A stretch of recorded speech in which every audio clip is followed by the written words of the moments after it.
is up, my Shadowverse scholars, and welcome back to another Enverse Academy video. So, in the last video, we were talking about Havencraft, and I want to apologize to you guys because I made an incorrect statement on the fact that Bane could kill Heavenly Aegis.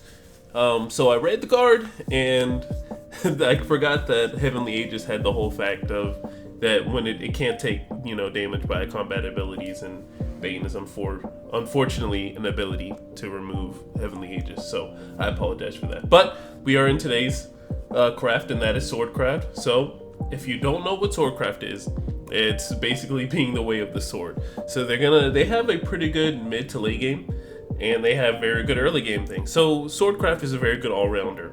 So Swordcraft 100% has cards that can engage things. They have cards that can board spam, all types of things, and we'll get into that. So let's talk about Storm. Storm is basically whenever a card comes into play, you can directly attack your opponent's leader or can attack leaders as soon as they come out. So usually cards that come out have Summoning Sickness, if you don't know, but these cards are cards that are pretty good, and Sword has quite a bit of access to them, and they're pretty strong too, even if they're sometimes just 4 4s or 3 3s with Storm. That's still 3 to the face, so you have to worry about that when it comes to Swordcraft. So let's talk about the pros and cons for Swordcraft. So Swordcraft is very versatile. It has good aggro, has very good late game with amazing finishers, and it can board spam and it's consistent. But on the other hand, it has no outs. It means that, if there's a situation that Sword has to get in, there's no card that says, hey, I can get out of this without having to tech it in. Or just basically that's already in the format of, sword cards. It doesn't have the best removal. There are some spells that are in Swordcraft, but there's not many cards that say, hey, just get rid of this. There's only like 1 or 2 cards I can think off the top of my head that has removal put into Swordcraft. And the fact that it's follower dependent. So the last decks we were talking about, there were burn cards, and then things that just don't really interact with you. But Swordcraft is 100% follower dependent on the fact that they have to play guys and they have to swing for combat damage every time. That's the game plan. My guys are going to do damage to your guys, or I'm going to do damage to your face. Basic one of those two things. So let's get into the early game for Swordcraft. So Swordcraft has a very good, strong early game on the fact that, it's kind of like Abysscraft. You can play your 1-drops and your 2-drops, and they have really good value. But with Swordcraft, on the other hand, if we look at Made Leader on Evolve just searches for a follower that has Evolve. So that's where you can see the consistency coming in with Swordcraft. And then we have Swordsman, who's also a 1-drop that can engage an enemy on play, and then you can engage it afterwards to engage another enemy follower. That's pretty good when it comes into a spot where, hey, there's a 2/2 or a 2-drop that's very annoying that my opponent won't engage or swing at me with. So I'm going to engage it myself with Swordsman, and then I'm going to swing at it with something else. So Swordcraft definitely has one of those apps for a situation like that. So I want to apologize. I made this thinking that turn 3 is still the mid game, but in my opinion, I really think the mid game really is on turn 3, because on turn 3 you're definitely going to be setting up what's going on, and in mid game your opponent's got to be focusing on your cards. That's when all right, my 3-drop's gonna do something that should be not game breaking, but it should really progress the game state pretty quickly. So the first card, we have Novice Trooper. She's just 3/3 with Storm. We talked about that earlier. And that's 3 to the face if you're not prepared. We have Gemstop Commander, that when it comes into play, you search for your deck for a Swordcraft follower, reveal, and add to your hand. Another card for consistency. And then we have Pompous Princess, and you look at the top 5 of your deck, you may put a follower that costs 1 play point from among them onto your field. So that can be Swordsman or Ninja Trainee. It's very good with Swordsman, especially if they have something that's not engaged, and you can just play Swordsman for free. And we have Sea Queen Odahime on the Evolve. You summon 3 Odahime's bodyguard tokens, and they have Ward. And it's very, very good. These mid-game plays are what you're going to be looking to want to do in Swordcraft, but we have one more optimal play that we're going to talk about. and that play is Floral Fencer. So Floral Fencer is really what brings this deck together, honestly. You know, the other cards are 1/1s, 2/2s, but this is really what you're going to want to do on turn 3. So you turn 3 Floral Fencer, and then play her, and then you evolve her if you have the evo point, or, you know, unfortunately on turn 4, you'll have to do it all together. But when Floral Fencer is summoned on evolve, you can summon a Steelclad Knight and a Knight token that comes into play. So that's a 2/2 and a 1/1. So that's 7 points of damage sitting on the field. And they're all going to be inactive, so your opponent's not going to be able to do damage to them unless they engage them or use a spell. So it's a very good combination with Floral Fencer. So this is what I mean when it comes to that board spam. She's really she's the meat. She's the meat. She's not the meat and bones of the deck. She puts a lot of structure in Swordcraft. So let's talk about our new card, Amelia, that came out in set 2. So she has an ability when you can choose one of the following. You can either select the follower that costs 3 play points or less in your hand and play it onto the field. So that can be Floral Fencer, or you can select an enemy follower on the field and deal a 4 damage. So this card is very good because it helps with what Swordcraft is lacking, and it can also help with what Swordcraft does. So Swordcraft lacks removal. So Amelia Silver Paladin says, hey, look, for 4, you can deal 4 to something. If something that costs 4 defense is really causing you that much pain, get rid of it. Or if not, you can set up your entire field for that board spam, and instead of swinging for 7, you're swinging for 10. So you play Amelia, then you play Floral Fencer, you evolve Floral Fencer, and then you get a Steelclad, and then a regular Knight token. That's 10 damage to face. That's half your life on turn 4, and that's crazy because Swordcraft, the board spam is just ridiculous. Abysscraft can do it, but you know, they're just using their play points. They're just playing one after another. Amelia says, hey, I'm going to put a body on your field, and then you're going to get another body, and if that's the correct body, to either, because you can not get just Floral Fencer, you can use Gemstaff Commander, or anything that costs 3 play points or less, and you're going to generate value because that's what Swordcraft does when it comes to consistency. You're going to generate value, you're going to play a 3-drop that's either going to play more bodies, or you're going to play a 3-drop or less that's going to search for something, and you're going to replace the card that you just lost out of your hand. So Amelia is very clutch when it comes to these different terms of abilities of what you can play off of a 3-drop. Let's talk about the new cards that came out in set 2, Reign of Bahamut, that actually are very good for Swordcraft. So, the first card we have is Alexander. He's a rush with a sail, so he can swing at a follower as soon as he comes out, and he can swing at followers that are not engaged with the sail. So, during your turn, whenever this follower deals combat damage, you refresh it. So basically, he's going to swing and then be active again, just so you can swing at another follower again. It feels good. And the best part about him is that his stats is that he's a 5/9. So, if you know anything, a card that is going to be 5, that's usually what the baseline of cards are. He's gonna swing 5, and destroy the entire field. And it's gonna feel so good because you spent 6 to remove everything, and you're like, alright, I'm gonna need you to reset or rebuild. And that's just a good spot to be in whenever you're removing followers. Next, we have Albert. When he's evolved, he has Storm, and then on evolve for the rest of the turn, his follower doesn't take combat damage. So basically, you can swing at followers too. He doesn't have Sail, unfortunately, but he can swing at followers and he doesn't take combat damage. But on strike, he does refresh himself. So whatever he's going to be dealing damage to, he's going to be doing 6 in total. And that can either go to face or it can go to a follower. That feels very good. Next, we have Gunner Maid Syria. When you players, you search your deck for a princess follower, and that's either a Pompous Princess or Sea Queen Otihime. Depending on what situation you're in with Swordcraft, it feels very good that also this card falls into the consistency of the deck. If I'm falling behind, I can definitely search for a princess and,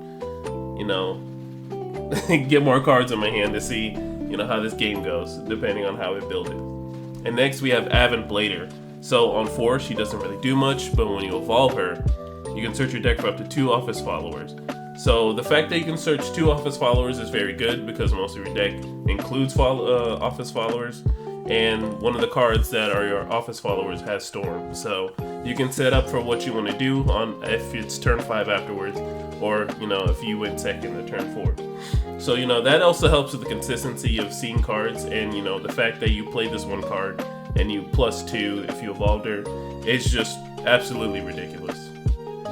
Next, let's talk about Leonidas and his resolve. This is Sparta. So for 6, you just play Leonidas. He's a 5/6, but when you evolve him, you can select an enemy following field and deal 5 damage to it and this follower. So when you play Leonidas, if there's not a follower you cannot select, you cannot deal 5 damage to Leonidas. He's going to be sitting at 7.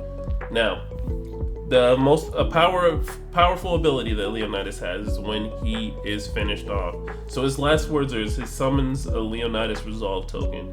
And when Leonidas Resolve says, whenever a Swordcraft follower is put onto the field, give it +3/+3 and rush. So Leonidas' Resolve is very game breaking when it comes to Swordcraft. So you have these cards that are going to come out with a huge buff, and they have rush. So if you have something that's engaged after Leonidas, passes away, and he leaves this amulet, if you do not deal with this card, it's going to be a very, very hard game for you, because those Storm guys that come out for either 1/1 like Quickblader that we saw, he's going to be a 4/4 with rush, and he already has Storm. So, and then he also has an evolve too, so the evolve makes him even bigger. So you see, these cards are going to be so big, and then with Albert, instead of swinging 6, he's going to be doing instead of 6 in total, he's swinging 6 off the gate. So he's going to be doing 12 damage to you through Leonidas' Resolve. So these cards are just too good, too strong. So you have to make sure you tech in the certain cards. So after Leonidas is finished, his Resolve goes away too, because his Resolve is very good in the late game. Post turn 6, those guys are going to be a huge problem coming out. Those Storm guys are going to be life-threatening, and you're going to be in a bad position. Let's talk about some late game cards for Swordcraft. So we have Tsubaki. She came in the starter deck. You can choose one of the following effects. You can select the enemy following field and destroy it. This is a very good card because Swordcraft is lacking in removal in Tsubaki. Unfortunately, what people can do for like 4 and 3 sometimes, she has to do for 6. So that's the unfortunate side for Swordcraft. But on the other hand, if you don't need something that's removed, you can give this follower Storm. So she's going to be a 5/4, and then like we talked before with Leonidas Resolve, as you can see, she's going to be swinging for 8 Storm. So that's another example of seeing that Leonidas is going to buff these characters up. Next we have Aurelia. So you can really argue that turn 5 is still maybe a little bit of the late game or the mid game, but I'm going to consider Aurelia to be late game because everyone's going to be doing their deciding plays on turn 5. So Aurelia has Rush, Assail, and Ward, and then when she's played, you can select the enemy leader. If there are at least 3 cards on their field, give this follower a +2/+2 in aura. So it doesn't have to be an enemy leader, it can be your leader, and if you have at least 2 cards, or at least 3 cards on the field, give this follower +2/+2 in aura. So she's going to not be able to be targeted. She can swing at things in active mode. She can swing as soon as she comes out, and then after she swings, guess what? She has Ward. So Aurelia is very good as a good late game boss monster, especially her being at 6, and then her piled up on top of Leonidas' Resolve. She's going to be absolutely huge. So, we're not going to talk anymore about Leonidas' Resolve since we talked about it so much in the last bit. But Leonidas' Resolve is also a good late game, along with Leonidas, because it does 5 to something, and then Leonidas can then swing into something to get himself removed to play the Resolve. And then from then onwards, your small game cards become big game cards. So that's the good part about Swordcraft. So let's talk about the game plan for Swordcraft. So Swordcraft is going to build up on turns 1 through 3. I'm going to hit you with small guys, or I'm going to control your field and match you. But then turns 3 and onwards, I'm going to look for the cards that I need, or I'm going to build a board that you have to deal with. I'm going to count Swordcraft as Saiyans. That's a good example. Swordcraft are basically Saiyans. I'm going to show you what I can do at first, and then gradually as the game goes on, I'm going to get even stronger. So that's a very good example. And then when we get into the late game, if you don't deal with me, then I'm definitely going to beat you, because I've been searching my deck for the cards that I need from turns 1 through 5. And then I'm going to have my late game play because I searched it out. I'm going to play it. and then if you don't have the answer or if you don't have the response, then I'm taking the game away from you. So that's what Swordcraft can do. You're basically going to be playing on turn 1 your Quick Bladers or your Princess Maid Leaders to search your cards out, and then you're going to play Floral Fencer, or you're going to play Amelia, then Floral Fencer and Evolve, and have a whole bunch of cards to swing at your opponent with, if they're not, outplaying you, of course. But in a general census, you're going to have a turns 1 through 6 play every time. You just have to focus on the removal, because you're not going to have too much or too good of removal, because turn 6 you do have Alexander, or there's going to be other cards that we'll talk about for the tech options. But it's very hard when you have a big boss monster looking at you and you're only dealing 5 to it, and they're sitting at like 7 or something. So that's the only weakness that Swordcraft has. But turns 1 through, to the end of the game, I'm going to be generating some sort of value. So let's talk about the good and bad matchups for Swordcraft. So the good matchups for Swordcraft, I would say, is Abysscraft. And the only time I would say it's usually it's good most of the time, because you have to get past those early turns with Abysscraft. And you can definitely match them in terms of, damage and then hopefully removing those cards. But after a certain turn, Abysscraft is not going to have the hand to deal with you, or they're going to run out of gas. And that's the thing that happens with Abysscraft, unlike Swordcraft. They're going to run out of gas, you're not, because you're searching your cards out, you're making sure you're dealing with their monsters, and you're matching them. But they don't have as good of a late game as you, so you're definitely going to style on them when it comes to those later turns. Now, I would say Forcecraft is definitely a good matchup for you. You just have to watch out for Archer. Archer definitely destroys your early game turns, because they're going to be playing cards and they're going to be just sniping your guys that are either 1 or 2, and then if they're 3, then they might survive, but they're playing cards to generate value, and you're losing cards from you playing cards. And even though you do get to search out the cards after playing cards, it just feels bad to not be able to use those cards you just played. Now let's talk about the bad matchups. So the bad matchups are in form of control, and that being the Havencraft and Runecraft. But with Runecraft, it is up in the air, because if they need to see those cards in Runecraft, depending on if it's Earthright or D-Shift. D-Shift is going to be drawing so many cards that they're going to be straight control. They're going to be like, hey, I have my Fire Chain, I have my Angelic Snipe. I'm going to have tons of removal. So Havencraft and Runecraft, or the D-Shift version of it, of course, are the decks that are going to be like, hey, yeah, we have the removal for your little guys. And for late game, we're going to have the removal in terms of the amulet that needs to be removed. In terms of Dragoncraft, you have to think about them being ahead of you. They're going to be a turn ahead of you. They're going to hit their ward guy that heals them, draws them cards, and is also a ward. So that slows you down a turn. You can hit Leonidas, but then, Dragons is going to be a turn ahead, so they might also hit Bahamut, and it's going to be a bad time.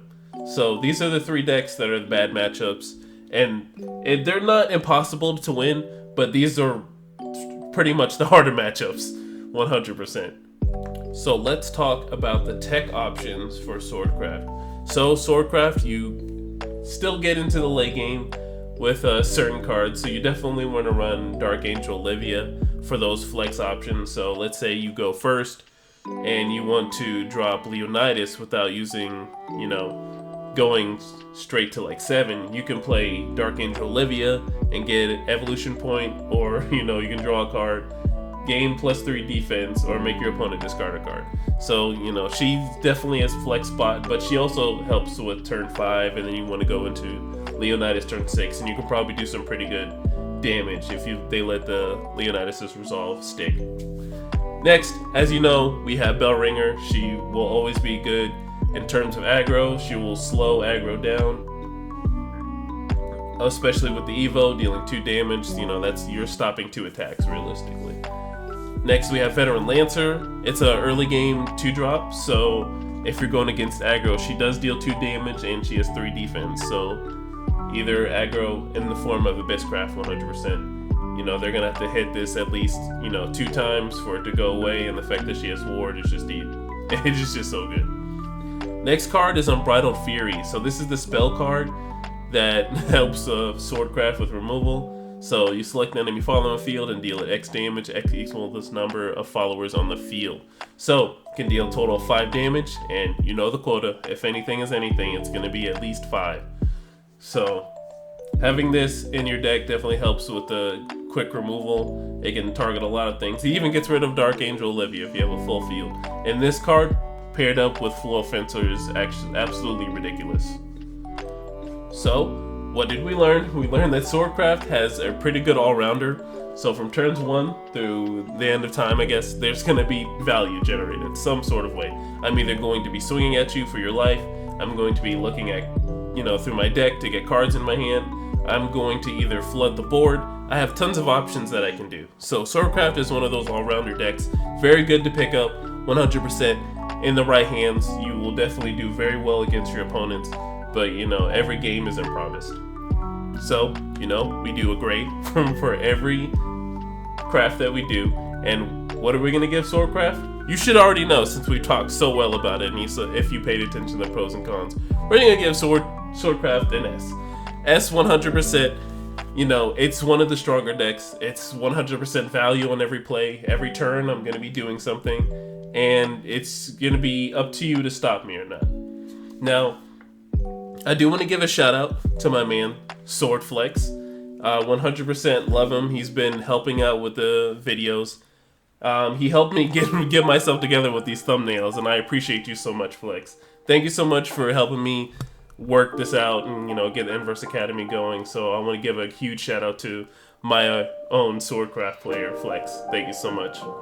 Well, thank you guys so much for watching. I appreciate you. I appreciate everything that you do, and thank you for staying this long. I hope you guys are safe with whatever you do for today and then whatever you do for the rest of the year. I love you guys so much. Make sure you like, comment, and subscribe, and I will see you guys in the next one. Bye.